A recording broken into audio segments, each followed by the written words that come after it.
रावण की कोई नई माया तो नहीं? जय श्री राम, जय श्री राम।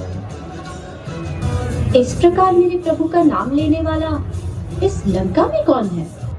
हे माँ, मुझे आपके स्वामी श्री राम और देवर लक्ष्मण ने आपका पता लगाने यहाँ भेजा है और आप इतना व्यथित ना हो माँ।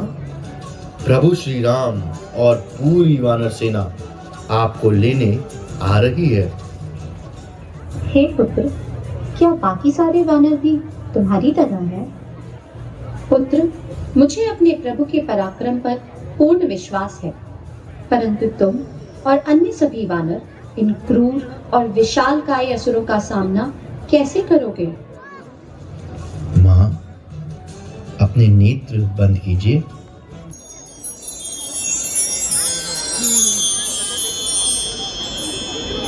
माँ, वो लघु रूप तो यहाँ प्रवेश करने के लिए रखा था। मैं और भी विशाल रूप धर सकता हूँ। अगर आप चाहें तो मैं आपको यहाँ से ले जा सकता हूँ। नहीं पुत्र, अब तो मेरे रघुनंदन ही इस पापी रावण का वध करके मुझे यहाँ से ले जाएंगे। ठीक है माँ, मैं प्रभु श्री राम तक आपका संदेश पहुँचा दूंगा, पर उससे पहले मुझे भूख लगी है। कुछ फल खा लूं? अवश्य खाओ, परंतु यहाँ के राक्षसों से बचकर रहना। जय श्री राम, जय श्री राम। माता सीता से अनुमति लेकर हनुमान जी अशोक वाटिका में लगे फलों को खाने लगते हैं और धीरे धीरे अशोक वाटिका को तहस नहस करने लगते हैं। सैनिकों ने महावीर हनुमान को रोकने की असफल कोशिश की।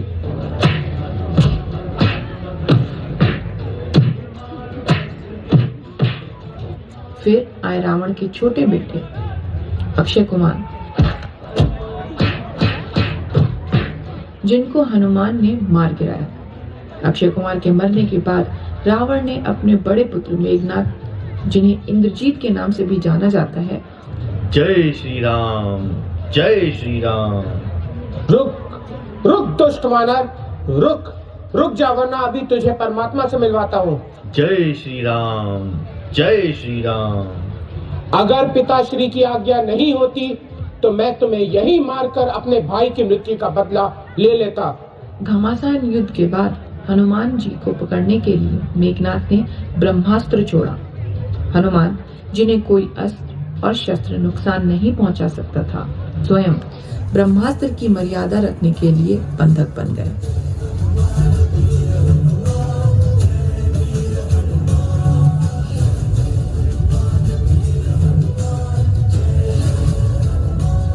मेघनाथ हनुमान जी को बंदी बनाने के बाद सभा में प्रस्तुत करता है, जहां रावण हनुमान जी को भूमि पर स्थान ग्रहण करने के लिए कहते हैं।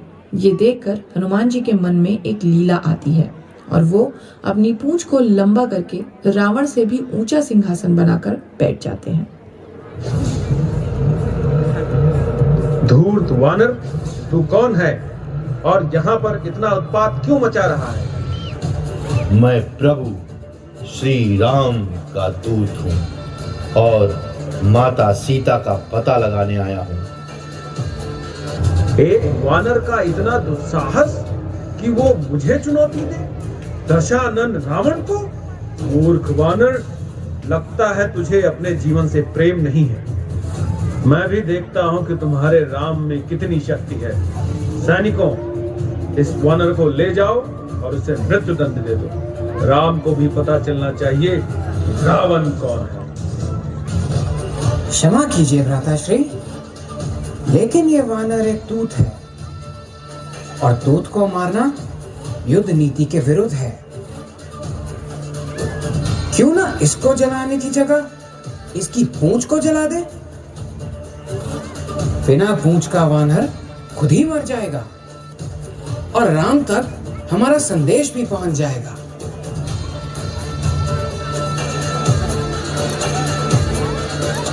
जैसे ही लंकावासी हनुमान जी की पूंछ पे तेल डालते जाते हैं, वैसे वैसे हनुमान जी अपनी पूंछ और लंबी करते जाते हैं। वो अपनी पूंछ इतनी लंबी कर देते हैं कि पूरे लंका का सारा तेल खत्म हो जाता है। इसके उपरांत जैसे ही उनकी पूंछ में आग लगाई जाती है, वो अपना रूप छोटा कर लेते हैं और एक छत से दूसरी छत कूद कूद कर पूरी लंका में आग लगा देते हैं।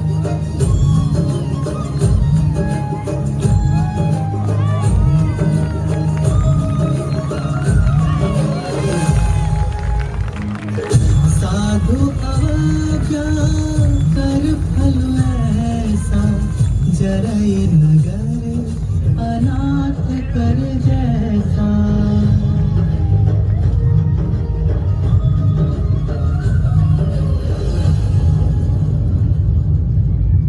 जारा नगरो निमिष एक माही, एक विभीषण कर गृह नाही।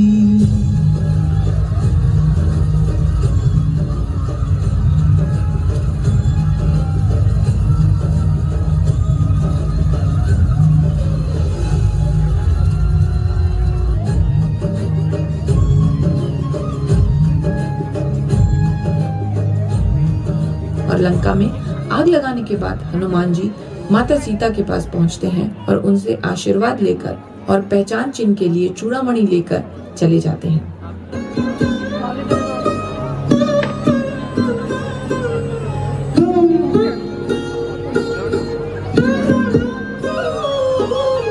मातु मोहि दीजे कछु चिन्हा, जैसे रघुनायक मोहि दीन्हा।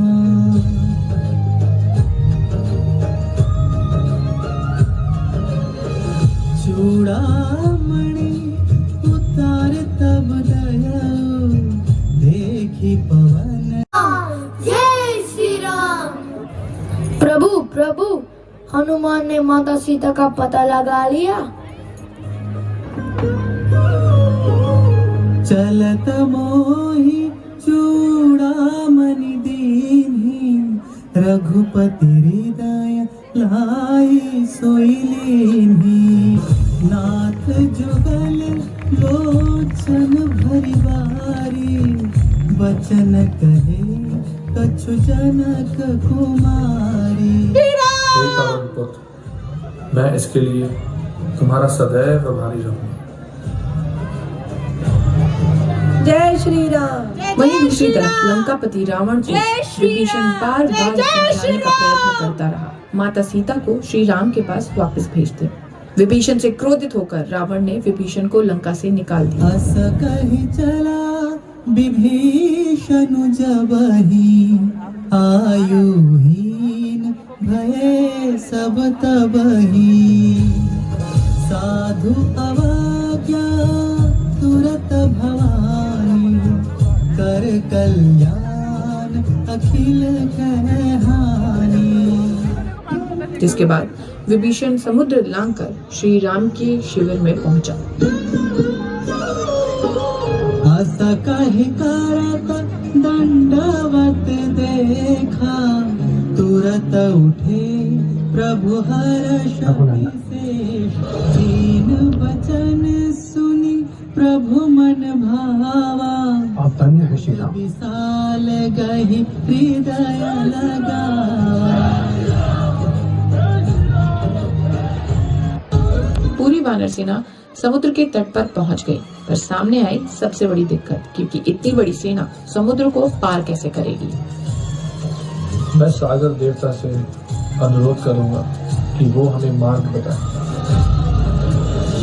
करे बिना राम ही संग लक्ष्मण, करत विलंब सिंधु क्षण प्रतिक्षण। बीते समय न होत प्रतीक्षा, देंगे राम अब सिंधु को शिक्षा। प्रभु श्री राम और लक्ष्मण की कई दिनों की घोर तपस्या के बाद भी जब सागर देवता ने रास्ता देने से इनकार कर दिया, तब प्रभु श्री राम को अत्यंत क्रोध आया। अब समस्त धरती देखेगी राम का क्रोध। प्रभु मुझे क्षमा कर दें। तो सागर पार करने के लिए कोई रास्ता बताएं। प्रभु, इसके लिए बड़ा ही सरल उपाय है। आपकी सेना में 2 भाई हैं, नल और नील। दोनों को बचपन में श्राप मिला था। वो जिस भी चीज को समुद्र में फेंकेंगे वो कभी नहीं डूबेगी। जिसके बाद वानर सेना ने नल और नील की सहायता से राम सेतु को बांधने का कार्य आरंभ कर दिया।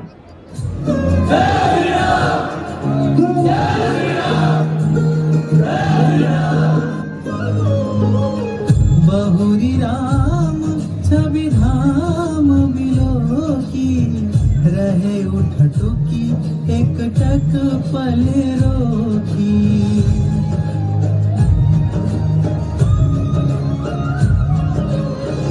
भुज प्रलंब कंजारु नलोचन, श्यामल गात प्रणत भयमोचन।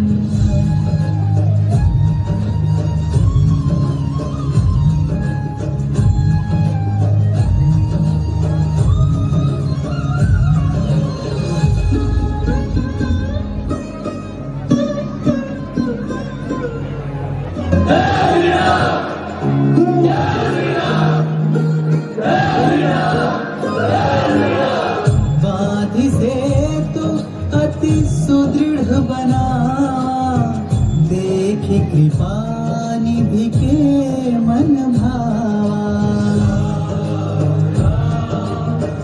जय श्री राम। जय श्री राम। जय जय श्री राम। जय श्री राम। घट समुदाय। जय श्री राम। जय जय श्री राम। जय श्री राम। जय श्री राम।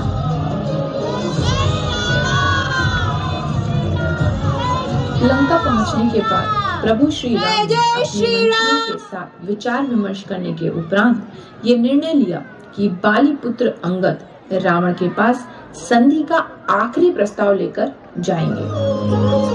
बंदी चरण पुर धरि प्रभुताई, अंगद चले सबहि सिरुना।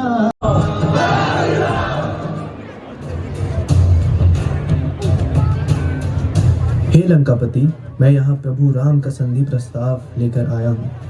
अभी भी समय है दशानन, माता सीता को ससम्मान प्रभु श्री राम तक पहुँचा दो और अपने द्वारा किए गए पापों के लिए क्षमा मांग लो। मेरे प्रभु बड़े ही क्षमाशील और करुणामयी हैं, वो तुम्हें अवश्य क्षमा कर देंगे। समुद्र पार कर लेने से युद्ध नहीं जीता जाता है।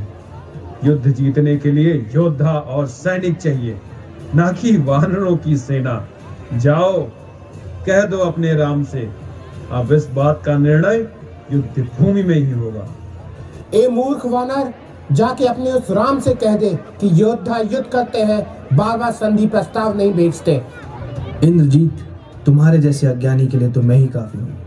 मैं बाली पुत्र अंगद यहाँ बैठे समस्त शूरवीरों को चुनौती देता हूँ कि अगर किसी ने मेरा पैर हिला दिया तो मैं प्रभु राम को वापस जाने के लिए खुद कह दूंगा। जो मम चरण सकसि सठटारी, फिरहि राम सीता मैं हारी। सुनहु सुभट सब कह दस सीसा, पद गही धरनी पछारहु कीसा।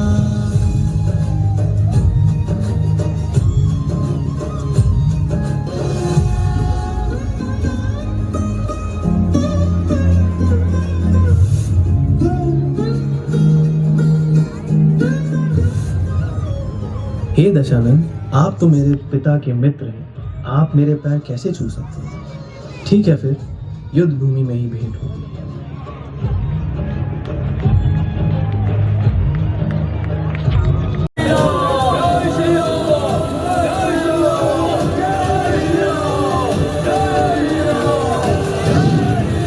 वहीं दूसरी तरफ रावण के असुर भी युद्ध भूमि में पहुंच गए।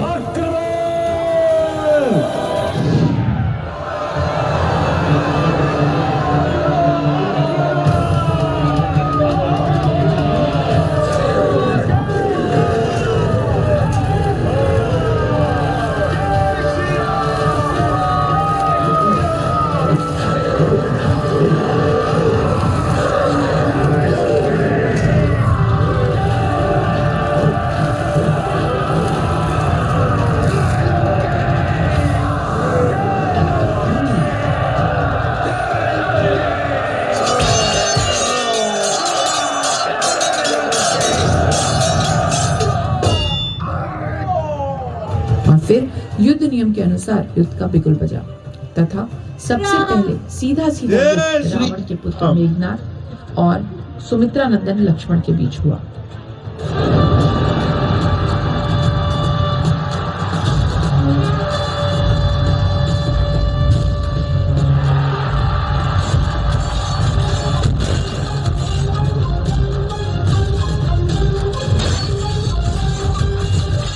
तो तुम मेरे नागपाश से बच गए, लेकिन अपनी मृत्यु से कब तक बचोगे?